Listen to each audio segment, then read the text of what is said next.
Hello, everyone. Welcome to Backyard Musings, broadcasting live from Apple Valley. I'm Steve. And I'm Scott. Thanks for joining us today. Yeah. Nice day. It is a nice day. It's starting to cool off here in the high desert. Yeah, starting to Wednesday. Supposed to get to 80. Yeah, we're going to be down. Like a cold snap, man. Yeah, it's going to be, hopefully it'll be a little bit more seasonal coming up here. So it's good. We've been needing that. And these fires that they're dealing with up in the mountains, they need it a little cooler. Yeah, they do. It's crazy. I mean, we got not three fires going on. Three fires. Yesterday, you could smell it here, the smoke. But today, not so much. It looks like the winds are blowing it. Yeah, I don't think the wind's picked up yet. Yeah.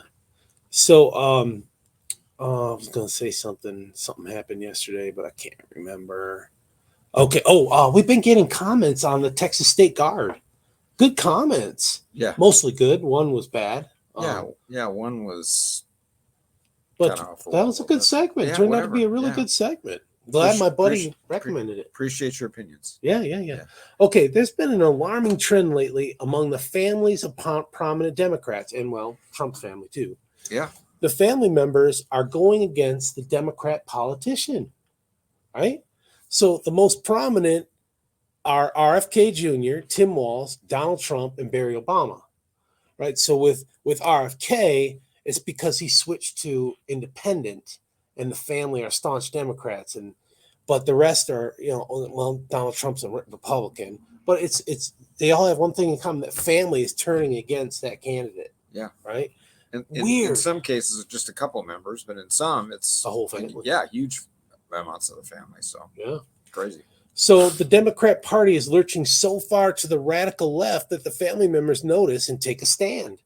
In the case of RFK Jr. defecting from the party, there were high costs to be paid, right? His endorsement of former President Donald Trump is being treated by his family in joint statements as a betrayal of the legacy of his namesake father, Senator Robert F. Kennedy, and his uncle, President John F. Kennedy, right?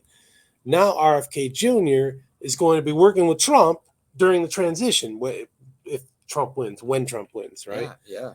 And when that happens, and possibly in his administration, he might work in his administration. Trump is talking about bipartisan. Yeah, well, and that's not the first time it's happened, right? Was it Bill Gates, right? Served in Bush. Is it Bill Gates? Bob Gates. Who was the Secretary of Defense? Bob Gates. Bill Gates is the MSM guy. Yeah. So Microsoft. He served for Bush, and then he served for Obama. Right? Yeah. So both. That's not uncommon. Well, I mean, it's not out there, but it happens. It's kind of too bad. I mean, common sense politics, right? I guess it points to their statesmen. Look at Tulsi Gabbard, right? Yeah. Tulsi Gabbard, same situation. Independent, but her family didn't turn on her. Her family loves her, right? Yeah. That's what's so confusing about this. I mean, water's thicker than blood for these people. Yeah, what are we talking about? It's all about power and control, right? Yeah. So family members like RFK's sister Carrie and brother Max have denounced him in the most vicious terms. Longtime friends like actor Billy Baldwin have said they're ending their friendship. Media coverage was equally hysterical. Really? Blood turns on blood? Juice drain, juice down. We're watching it, right? We're not making it up. This is all reported in the news. So. It's crazy. Yeah, it's crazy how this is happening. I don't know. I can imagine the conversation in the Kennedy compound, right? I don't know. Maybe he won't be welcome there. That'd be crazy. That'd be pretty extreme, but I don't know. It's weird. So, pundits were hysterical on social media after a picture purportedly showing 8 relatives of Democrat vice presidential nominee Tim Walz expressing support for former President Donald Trump went viral. I saw that picture. Yeah. Well, we're going to show it. We're showing it now. It's that, obviously family, they usually know your deep, dark secrets, right? So, but like that uncle, how to talk to your uncle at Thanksgiving. About or politics. what to do with the drunk uncle at Thanksgiving. So people in the photo related to Walz through his paternal great uncle, his grandfather's brother, but declined to give their identities, claiming they were overwhelmed by the attention, which today's day and age, Yeah. I can see that. So all 8 people were in the photo posed in front of a Trump 2024 Take Back America flag. So they weren't being subtle about it. While waving navy blue Nebraska Walz's for Trump T-shirts. Now, do we think that this will get the same coverage Mary Trump or Kerry Kennedy has received? I don't know. I don't know. We'll see. Podcaster Megyn Kelly mused on X, referring to famous relatives who have spoken out against the Republican nominee and his endorsement by the former independent presidential candidate. Yeah, so this is 8 family members that have come out against Walz. Yeah, saying that they want to go back to the way it was, prosperous. Yeah, don't we all? Well, I was going to say it's not all about one guy, right? I mean, look at we've mentioned it many times, right? Are you better off 4 years ago than you are now, or even 12 years ago than you are now? When Barack Obama was sitting in office. Think about and again, this is not a change every time there's an election, right? This is it evolves. It's a process, a culture change, and it takes a long time to do that. So I don't know. I mean, I don't know if I'd want to live in a state. I mean, if I move to another state, I would look for a state that is conservative or has conservative values and views. And I wouldn't move to Chicago. I wouldn't. Yeah, I wouldn't. I wouldn't move to Minnesota. I wouldn't move to Illinois. I wouldn't move to unless I was born in Chicago. I would move back to Michigan, Bay City. Yeah, but is it? I mean, is it a blue Bay City or is it a red Bay City? It's red. The county is red. Bay City might be blue because there's some unions there. But I mean, that's what we get here. Our state, 40 million strong, is controlled by a half a dozen liberal strongholds, the major metropolitan cities, and the rest of us in the state, which lean red, like in our county and several other counties like ours, we suffer because we don't have enough juice to change anything. So, I mean, again, if I made it a drastic move, and I think that would be drastic just to move for political reasons, then it would have to be to a state where I felt comfortable that things were not going to change. But I don't know. I mean, look at Texas. 10 years ago, did anybody think Texas would start to turn purple in certain areas and, and blue even? I don't know. So the rift between Mary Trump, which you see right now, a little bit of a resemblance, and her uncle Donald Trump is epically vicious. Epically. Mary Trump supported Hillary Clinton during the 2016 presidential election.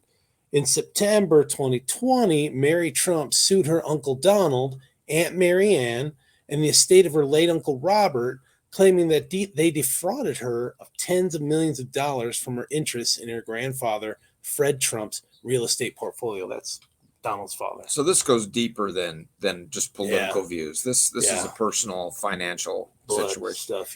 Which money is and she lost it. She lost that case. Money can change people, right? Yeah, the lawsuit was dismissed dismissed in November 2022. Donald Trump sued Mary for at least $100 million in September 2021 for providing the New York Times with financial documents which it used as a source for a 2018 expose about his wealth and the family's finances. So that's how we got that. Remember the leaked documents? Like, well, who would leak it? Well, Mary Trump did. Yeah. Nice.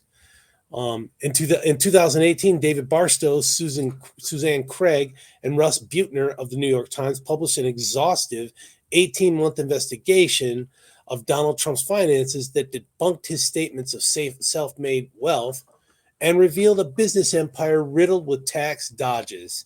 Well, I don't know. All legal, though. Yeah, I don't know if I call it a dodge. I'd call it smart accounting. It's smart business, right? And I mean, you got a code, and you can, use the code to your advantage. And who came up with these codes and these rules? Politicians did. Congress, right? Yeah. That's Congress doing that. So you want to change it. Like, was it Tom Homan always says that? If you don't like the laws that we're using right now, then change them. So I like it. Yeah. I mean, the But this people is that are pretty sore bad. say tax dodges. Yeah, but this is pretty bad, though. I mean, this Publishing is the like family tax divorce returns. court. Oh I mean, yeah, it's yeah, like getting ugly in there. yeah. So And this New York Times team, they received a Pulitzer Prize in explanatory reporting. Really? For whatever. releasing Donald Trump's? Give me a break. Trump has stated that she was a key source of information for that study, having come into possession of Donald Trump's tax documents during the discovery process in the dispute over her grandfather's estate. So through discovery, she got his tax records. It's a little bit crazy. These people. I mean, Donald Trump is like a drug, and if people, they don't have it, they're just jonesing, man. They just cannot. It's crazy. I mean, I don't know. What did they talk about before he came on the scene? I don't know. All right. Former President Obama's half brother, Malik Obama, is backing former President Trump for president. Another stir up at the holidays, right? Yeah. Although they've had some issues. So I'm supporting President Trump. I've been a supporter since 2016. Malik and Barack are both sons of Barack Hussein Obama Sr., and Malik was the best man at Barack's 1992 wedding. Best man. Yeah, best man. That's Must cool. have been close. Yeah. Although the two have grown estranged since. They've been treating Mr. President Trump horribly. Obama said, Malik Obama said, I'm not seeing anything like that I have not seen anything like that in my lifetime. They're going after him for, going through tooth and nail, but using the judiciary to try to lock him up and keep him off the ballot. And I've not seen anything like that in my life. That's true. He's just saying the truth. Yeah. So for what it is. Again, I mean, common sense, right? So the way they're treating a former president of the United States of America is despicable to me. I agree. End quote. Yeah. So, yeah. Yeah, I agree. So, Obama's got some problems too. So, do you think this is weird? We sure do. Why is brother turning against brother? I don't get it. Do you get it? It's like when people talk bad about, they go out of the way to talk about any kind of institution or any type of person. If you don't like somebody, why don't just stay away? If you don't like a TV show on or a radio station or somebody's opinion, just don't listen to them. Turn it off. But why do you got to go out of your way to cut them down? Yeah. And I don't know. Politics. It's a dirty business, right? Yeah, to get notoriety or fame or something like that. I guess. I mean, it's not like Malik Obama went out of his way against Barry. He just, in an interview, stated his opinion. Right. Like the Kennedys, vicious, man, vicious. Yeah. And I don't understand. What do they say? That the worst thing you could talk about at the dinner table are what? Religion and politics, right? Yeah. I mean, it can get ugly, which is too bad, because we need both. Yeah. Yeah, we do. Politics, the prime example of the pride cycle, right? Yeah. Well, tonight is the debate. Yeah. Between Kamala and Donald, and I think it's going to be interesting. There was an article that said the Kamala campaign was dead set that they were going to turn the mics on, and that didn't happen. So they're scrambling. So when you're off, when you're not answering, they're going to turn your mic off like they did with the Biden-Trump debate, right? They wanted the same rules. I thought that was civil, right? Yeah. And they wanted it now so that Kamala Harris would use her prosecutor skills to interrupt him and say but and this and that. So now the article says they're scrambling to come up with a different strategy for Kamala. It sounds like it's going to be disastrous. All because the mics aren't turned on when they're not talking. Yeah, I'd rather. And I thought, I mean, of all people, I thought former President Trump was held his own during that debate, and calm and polite, and he kept it civil. So, and I think that was points for him in that debate. Although he didn't really need to make a whole lot of points because President Biden he was really off. Brain a sad dead. deal. So tomorrow we're going to talk about, she just published her 4 policy points on her website, finally. And I'm calling it 4. Wow. I'm calling it sad. What did I say it was? Stop American decline. Sad. I mean, it doesn't say that in her website. I'm calling it that. Yeah. Stop American decline. You heard it first here. Well, it's communist views, that's how she's going to strong arm it. It's crazy. Anyways, we'll talk about that in depth tomorrow. Yeah. Thank you very much for joining us. We really appreciate it. Thank you. Have a great day. Take care.